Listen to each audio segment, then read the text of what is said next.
Assalamualaikum warahmatullahi wabarakatuh. Nama saya Adam Matalas. Assalamualaikum warahmatullahi wabarakatuh. Nama saya Adam Matalas dengan NIM 13013330298. Kali ini saya akan memberikan tutorial mengenai cara menginstal virtual mesin, yang dimana sekarang yang akan saya beritahu untuk menginstal VirtualBox dan bagaimana cara menginstal Ubuntu. Pertama, kita masuk ke website VirtualBox terlebih dahulu. Kemudian kalian bisa download untuk Windows. Ini untuk Windows, ini untuk Mac. Kemudian setelah kalian sudah selesai mendownload, kalian dapat men-setup file tersebut. Seperti ini. Jadi kita tunggu dulu untuk file downloadnya.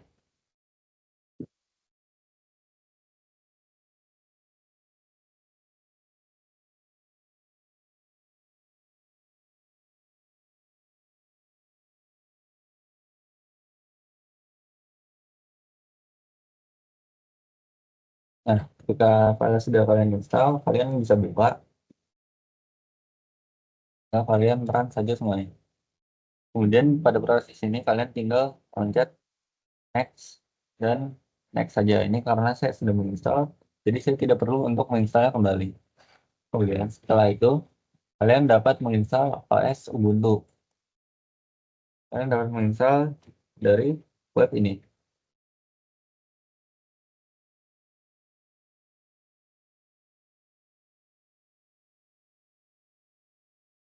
Ini kalian dapat menginstal Ubuntu versi 24. Ini kalian tinggal pencet, kemudian file tersebut akan langsung diinstal. Tapi karena saya sudah memiliki file Ubuntu, jadi saya tidak perlu menginstal kembali. Kemudian jika kalian sudah mendownload dua file tersebut, maka kalian perlu untuk membuka VirtualBox.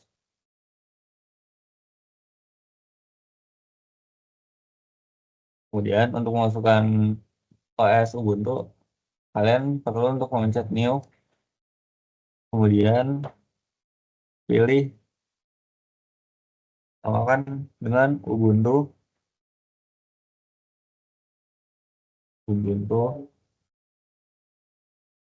pilih Linux, dan pilih untuk Ubuntu 64 bit. Kemudian saya perlu untuk menghapus ini dulu. Oke, kalian misalkan Ubuntu, Linux, Mac. Kemudian ini untuk memilih eh, jumlah besar RAM-nya. Saya sarankan untuk menggunakan tengah RAM dari laptop kalian atau PC kalian. Misal laptop kalian memiliki kapasitas RAM 16 GB, maka bisa gunakan 8 GB atau 4 GB untuk minimal. Ini saya akan menggunakan 6 GB. Terus kemudian ini kita klik ya, next.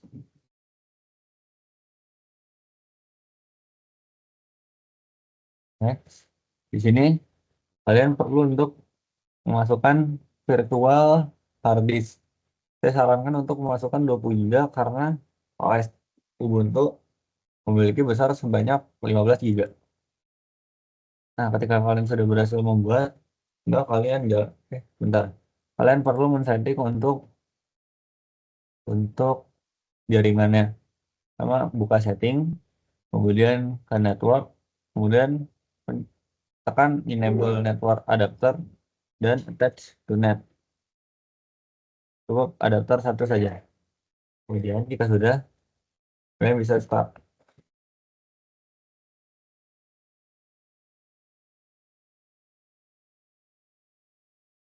Ini untuk memilih OS Ubuntu yang sudah kalian download tadi.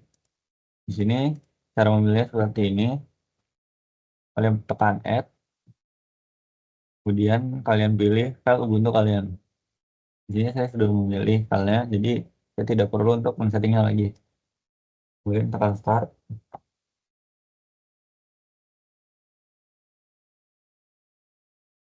Ini kalian tekan enter saja.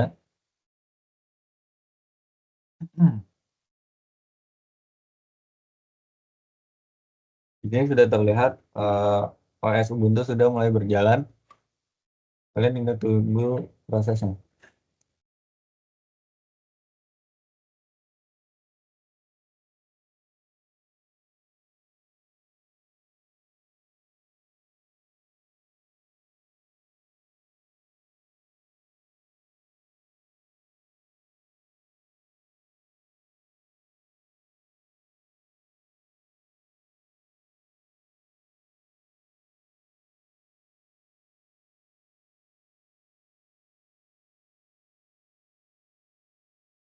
Di sini tampilan operasi sistem Ubuntu sudah mulai terlihat.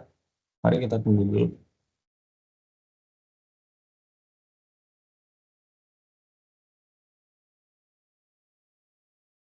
Hmm.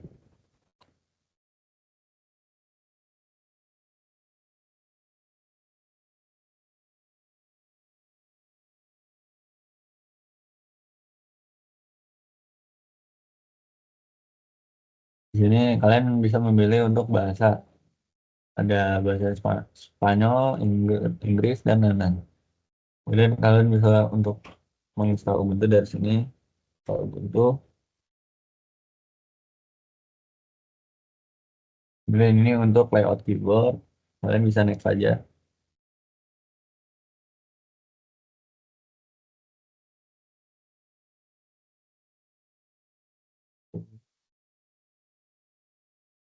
Continue.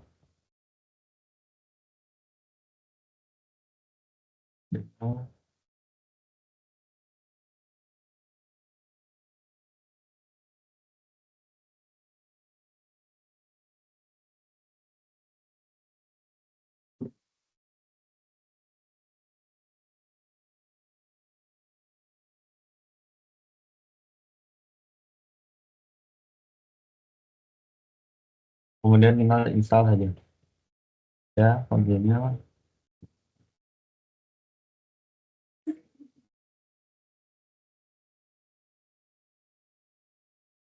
Kemudian ini pilih untuk lokasi kalian. Kemudian ini kalian bisa masukkan nama kalian. Kan nama ada. Kemudian masukkan password kalian.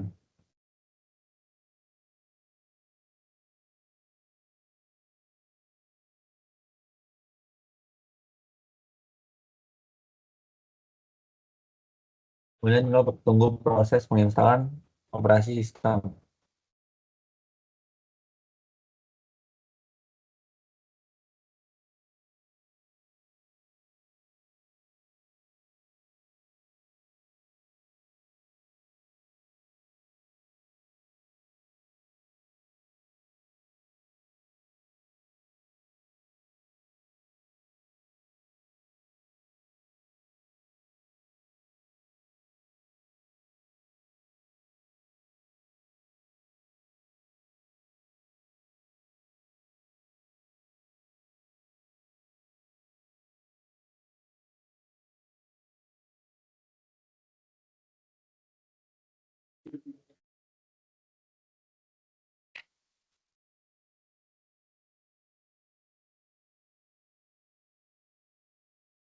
Kemudian ketika proses sudah seperti ini, kalian tinggal merestart virtual mesin kalian. Dan pencet saja. Kemudian dia otomatis akan merestart virtual mesinnya. Dan kita tekan enter.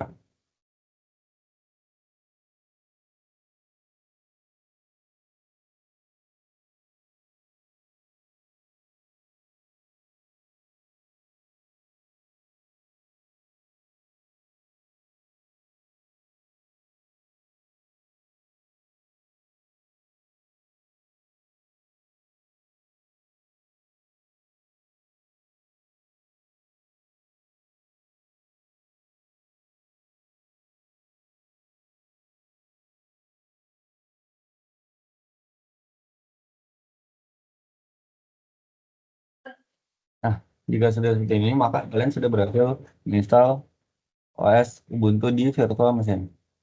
Saya akan mencoba untuk login.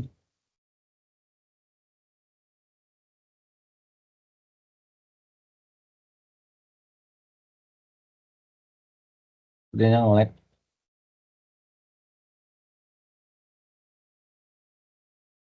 Nah, jika sudah muncul ke tampilan utama, maka kalian bisa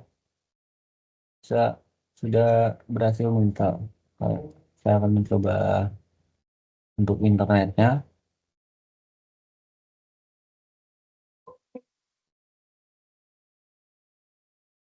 Saya coba untuk membuka YouTube. Nah, di sini dapat dilihat bahwa internetnya sudah berhasil juga. Baik, jadi sekian untuk tutorial menginstal virtual machine, menginstal Ubuntu dan menyeting internet untuk OS Ubuntu dalam VirtualBox. Lanjut ke step selanjutnya. Terima kasih.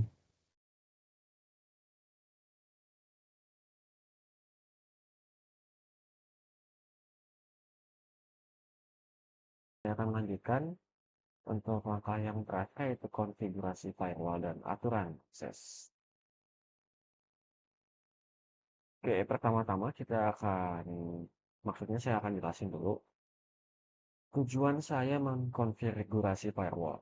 Firewall itu digunakan untuk mengatur lalu lintas jaringan yang diperbolehkan atau diblokir berdasarkan aturan yang ditentukan. Dalam virtual, firewall sangat untuk mencegah akses tidak sah dan menjaga keamanan data. Untuk langkah instalasi firewall atau UFW, kalau di Ubuntu, pertama-tama kita buka firewall terminal dulu. Nah,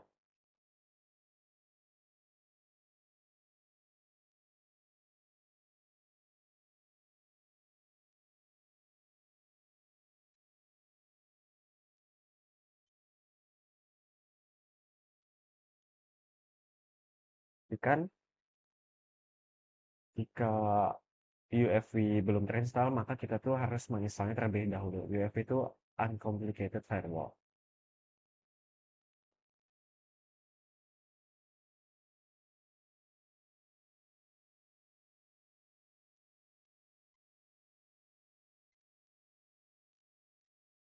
Setelah itu,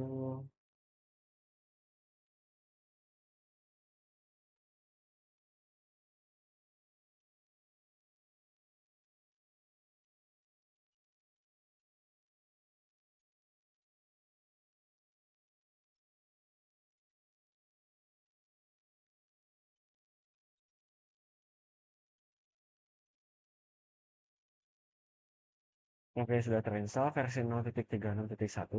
Nah, saya akan jelasin. Maksudnya sudo apt update itu apa sih? Itu tuh untuk memperbarui daftar paket. Sedangkan untuk metode yang selanjutnya itu untuk menginstal UFW jika belum tersedia. Karena di sini sudah kita install, sekarang kita harus mengaktifkan firewall-nya.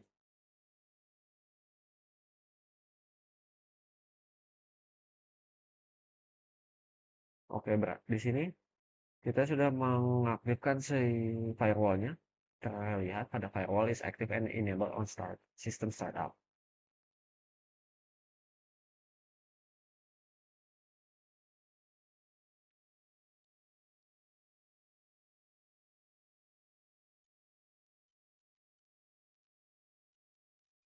Terus selanjutnya kita akan ngecek sekali lagi apakah dia benar-benar aktif atau enggak.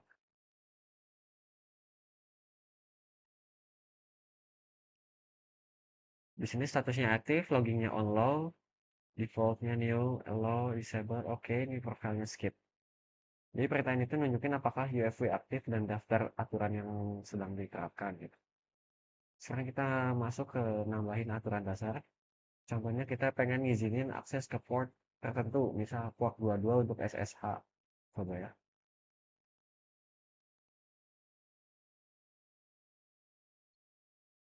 Nah, di sini ada role added sama role added physics.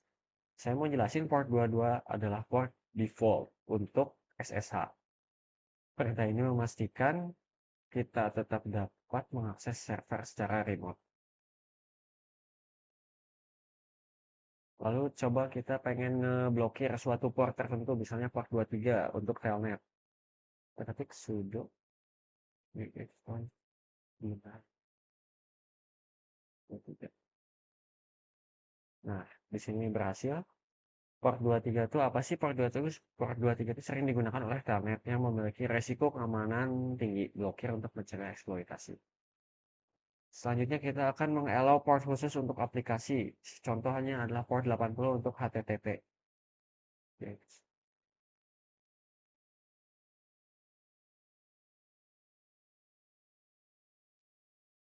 Di sini sudah di-allow-kan port 80 ini digunakan untuk lalu lintas HTTP. Ini penting jika kita menjalankan sebuah server di web. Terus saya ingin bereksperimen yaitu mengizinkan semua akses dari alamat IP tertentu. Misalnya kita mengizinkan IP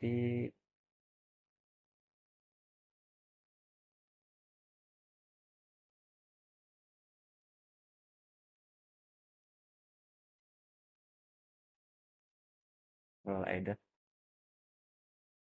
Jadi aturan ini memungkinkan hanya perangkat dengan IP tersebut untuk terhubung.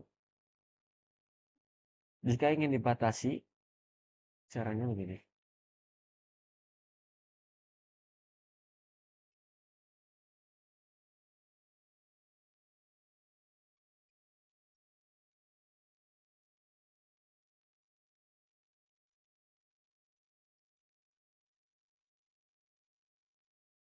Jadi aturan ini membatasi akses HTTPS ke perangkat dalam subnet tersebut. Jika kita ingin menghapus aturan, caranya adalah sudo ketahui dulu kita nomor aturannya tersebut dulu ya.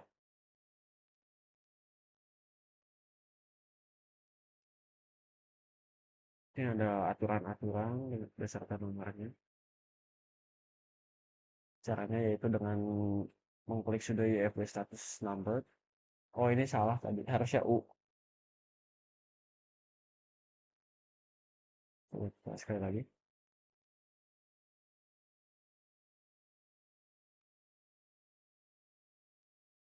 Nah, ini adalah daftar port-port yang tadi kita allow atau kita deny.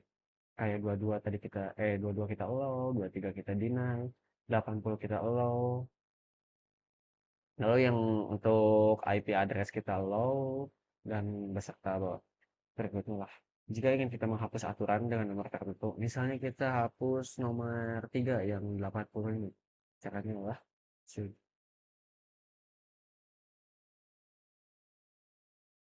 oke, deleting allow 80. Berarti ini kita klik Y aja. Nah, kalau delete, sekarang kita cek lagi statusnya.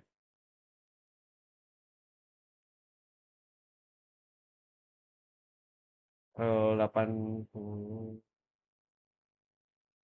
80 yang biasa itu terhapus. Yang tadinya nomor 3 sekarang sudah nggak ada.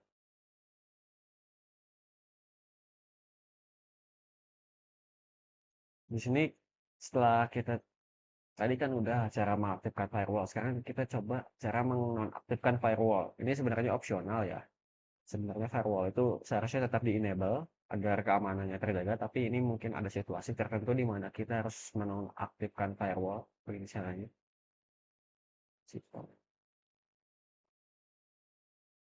Oke, firewall stop and disable all system startup. Firewall dimatikan, tetapi semua aturan tetap ada hingga diaktifkan kembali. Jadi kesimpulannya, firewall itu bertindak sebagai penghalang pertama untuk melindungi sistem Anda dari ancaman jaringan. Aturan yang tepat mencegah akses tidak sah dan memastikan layanan yang penting tetap berjalan. Dalam lingkungan virtual, firewall menjadi krusial untuk mencegah eksploitasi dari lalu lintas jaringan publik. Jadi sekian dari kelompok kami. Mohon maaf jika ada terdapat kesalahan. Wassalamualaikum warahmatullahi wabarakatuh. Assalamualaikum warahmatullahi wabarakatuh. Perkenalkan nama saya Muhammad Alfariza dengan NIM 103012300004. Pada kesempatan kali ini saya akan menjelaskan tentang manajemen pengguna dan grup dari tugas kelompok sistem operasi. Yang pertama, terus membuat pengguna baru, yaitu dengan sintaks sudo add user new, karena kita beranggotakan 4 termasuk diri saya. Yang pertama itu ada Adam. Ini kita setting passwordnya biasa aja, pakai password saya aja. Ini kita enter aja. Terus selanjutnya kita ada soft soft one. Kita pakai password yang sama seperti digunakan oleh Adam. Enter lagi. Iya, udah tegar.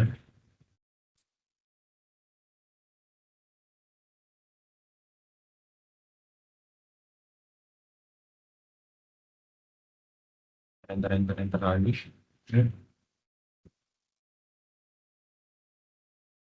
Oke, udah bikin user.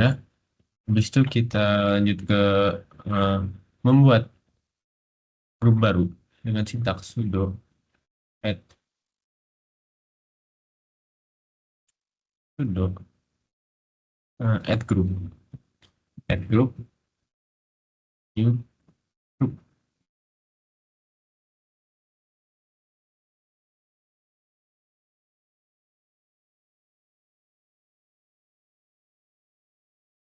Nah, sini untuk kita namanya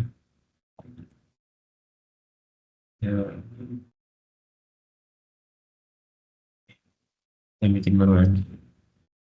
Oke, adding group itu tadi bekas pakai buat ngetes-ngetes sama saya. Oke, kita lanjut lagi buat add group. Habis itu eh kita tambahin lagi eh, penggunanya. Pengguna-pengguna yang udah kita buat tadi kayak Adam, Tegar, sama Zakon tuh kita tambahin dengan cara sudo sama gitu new group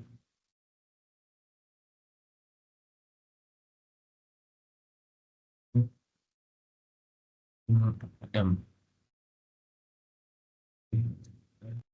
ya Zakon.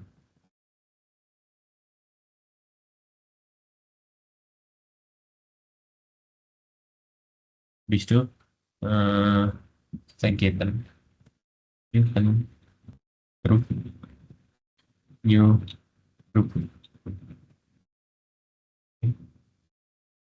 Yes, saya sendiri. Gitu. Grup. Oke, udah kita tambahin. Sekarang kita atur eh, akses directory dari masing-masing pengguna baru ini ke eh, pengguna lainnya gitu loh. Oke, kita tuliskan aja langsung memakai yaitu sudo chmod 700 com slash new eh, new ada misalkan. Oke, ini lagi new tegar continue this one. Bisa. Oke, dah. Habis itu kita eh, yang terakhir itu kita pastiin eh, untuk kan tadi udah nih ubah pemilik direktori ke pengguna lain, ke pengguna baru. Sekarang batasi hak akses untuk pengguna lainnya. Itu dengan cara sudo chown. Ini untuk ubah pemilik direktori ke pengguna baru. Sudo chown new eh, new Adam misalkan titik dua new group form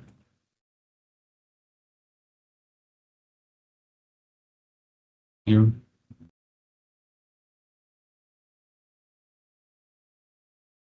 Ya,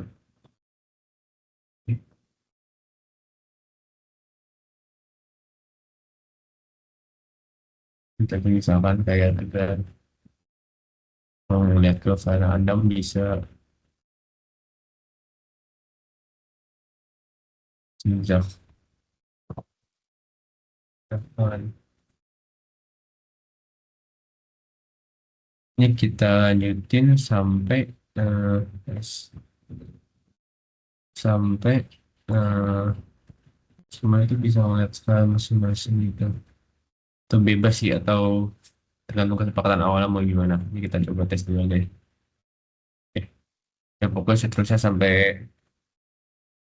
kesepakatan.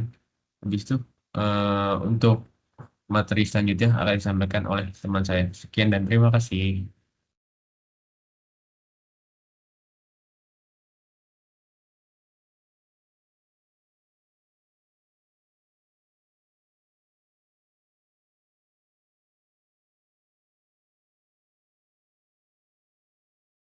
Lima empat. Saya shot dan store.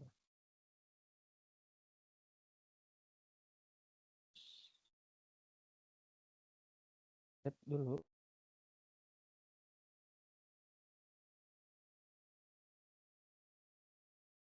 Lalu ya sudah diupdate, kita install yang namanya itu timeshift.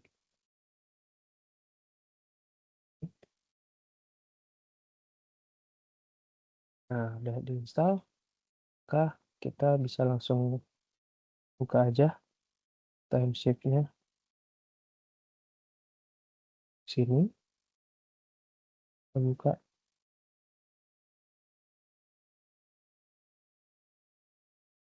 Nah, pertama tuh kita pilih di AirSync ya. Langsung kita next.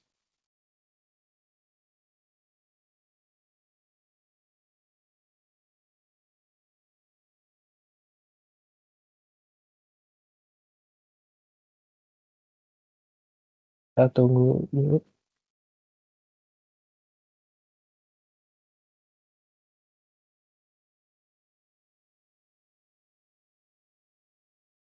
Nah, setelah itu kita pilih ini destinasi untuk backupnya.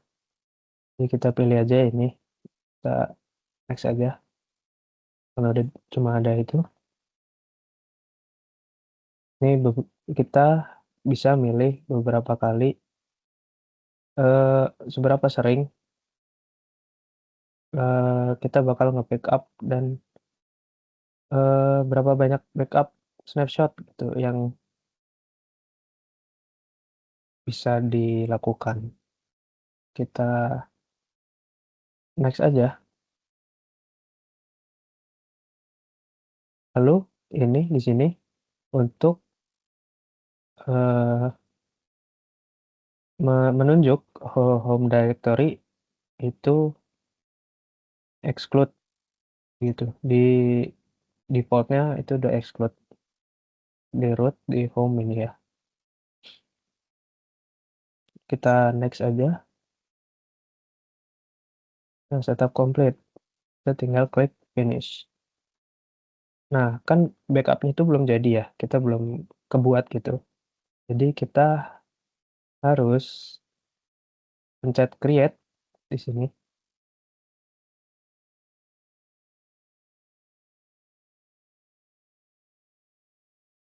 Kita tunggu sampai snapshotnya selesai dibuat.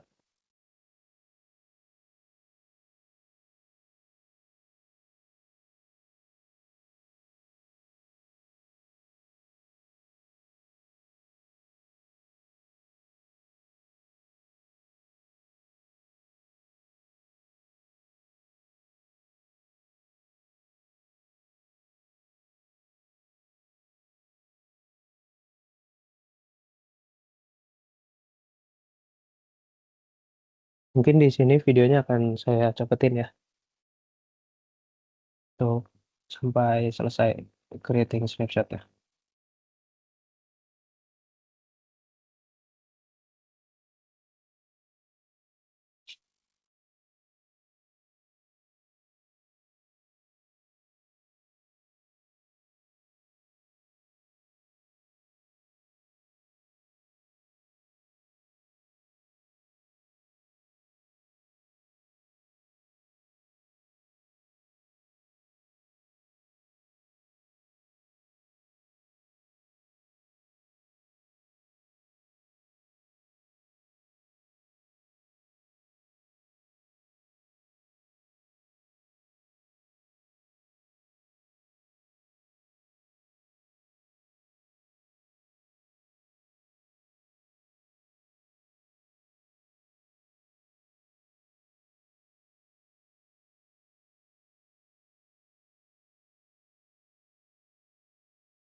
mohon maaf untuk snapshot-nya seharusnya ada di sini. Saya sudah coba berkali-kali, tapi entah kenapa tulisannya di sini tidak muncul. Jadi seharusnya jika ada tulisan di sini kita langsung pencet restore seperti ini. Lalu tinggal menunggu restore-nya selesai. Sudah seperti itu. Baik, terima kasih. Mohon maaf atas kekurangannya. Wassalamualaikum warahmatullahi wabarakatuh.